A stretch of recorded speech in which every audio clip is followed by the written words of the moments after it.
Hello, konnichiwa. So once you've learned the basics of 46 hiragana characters, what's next? There's a little more for you to complete your hiragana study. Once you get to know all of them, you'll be able to pronounce all the sounds in Japanese. You don't have to be worried about it because I'll go over every single sound so that you'll be able to read, write, and pronounce them by the end of this video. If you haven't finished the basics of 46 hiragana characters, check out this video first. Okay, then let's start with small dashes. If you add two dashes like this in the upper right corner of the certain hiragana characters, their sounds are changed to be voiced sound. For example, ka. If you add the dashes to this character, the sound is going to be ka. So, can we add them to any of the characters? The answer is no. Not all the characters could be voiced sound.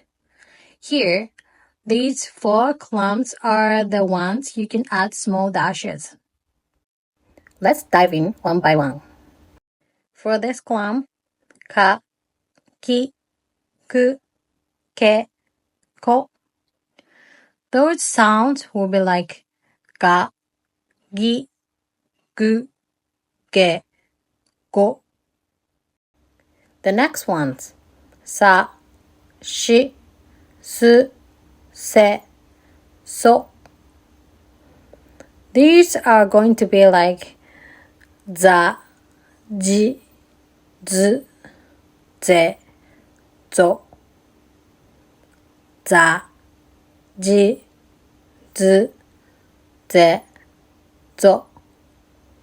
Okay, so next ones, ta, chi, zi, te, do. Their sounds will be like da, ji, z, de, do. Actually, the sounds ji and ji are the same, but when you write it, it's different. Also, z and z are the same, but when it comes to writing, it's different. Next is ha, hi, hu, he, ho. When you add the dashes, the sounds are going to be ba, bi, bu, be, bo. So you see the consonants changed from H to B. Small circles. There is another item to change the sounds.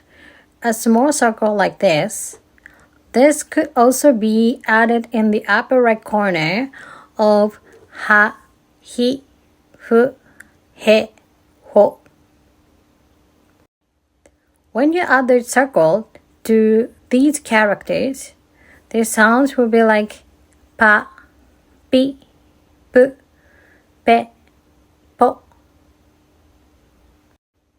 So the consonant is changed from H to P.